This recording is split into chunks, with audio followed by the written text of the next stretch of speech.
একদিন মাটির ভেতরে হবে ঘর রে মন আমার, কেন বন্ধ দালান ঘর রে মন আমার, কেন বন্ধ দালান ঘর।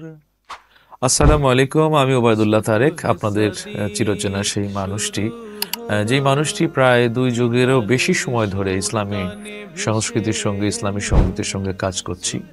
আলহামদুলিল্লাহ, নতুন একটি প্ল্যাটফর্ম সারেগামা এই জায়গায় সমৃদ্ধি অর্জন করবার জন্য তারা যাত্রা শুরু করেছে। আমি আছি সারেগামার সঙ্গে, এবং আপনারা জেনে আনন্দিত হবেন, সংস্কৃতি নিয়ে পৃথিবীর অনেক দেশ ভ্রমণ করা থেকে শুরু করে সংস্কৃতি নিয়ে গবেষণা করেছি, এমফিল করেছি, এখন পিএইচডি চলমান। তো সব জায়গা থেকে আমার মনে হয় যে আমি যা জানি সেটি যেন আপনাদের মাঝে কিছুটা তুলে ধরতে পারি। সেই প্ল্যাটফর্মটি হলো সারেগামা। বাংলাদেশের মানুষ, আমরা বাংলা ভাষাভাষী যারা, তাদেরকে অবশ্যই সুস্থ সংস্কৃতি কি জিনিস এই বিষয়ে জানা জরুরি। কারণ হলো যে আমার গানটা আপনারা শুনেছেন যে একদিন মাটির ভেতরে হবে ঘর। আমরা এখানে যে যাই করি না কেন, এই পৃথিবী থেকে আমাদের প্রস্থান গ্রহণ করতে হবে, এবং সেখানে গিয়ে আমাদের হিসেব নিকেশের একটা পালা রয়েছে।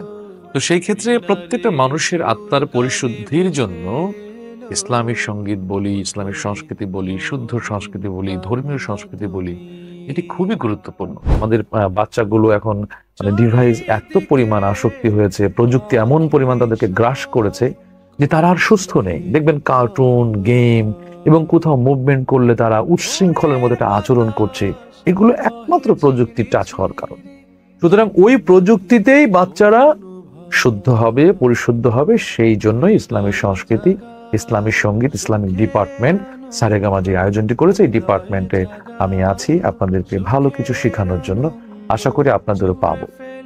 এবং দেখুন, এখানে শিখে আপনি কি করবেন, আমরা একটা সিলেবাস প্রণয়ন করে দেবো আপনাদের জন্য।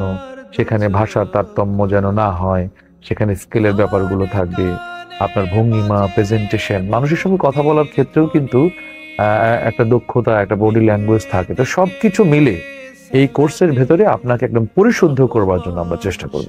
এই বিষয়গুলো সবকিছু মিলে সারেগামার এই আয়োজনে আমরা বিস্তর একটি পরিকল্পনা গ্রহণ করেছি, যেন আপনি আপনাকে বিশ্বের কাছে, সমাজের কাছে, রাষ্ট্রের কাছে সুন্দরভাবে মেলে ধরতে পারেন। সেই প্রচেষ্টা আমাদের। আশা করছি সবাইকে নিয়মিত পাবো সারেগামার সঙ্গে। আসুন আমরা সবাই মিলে একটি নিজে আত্মশুদ্ধি করি, সমাজ, রাষ্ট্র, সকল মানুষকে নিয়ে, শিশুদেরকে নিয়ে আমরা আত্মশুদ্ধি গঠন করে নিজেরা পবিত্র হই। সবাই ভালো থাকবেন। আল্লাহ হাফেজ।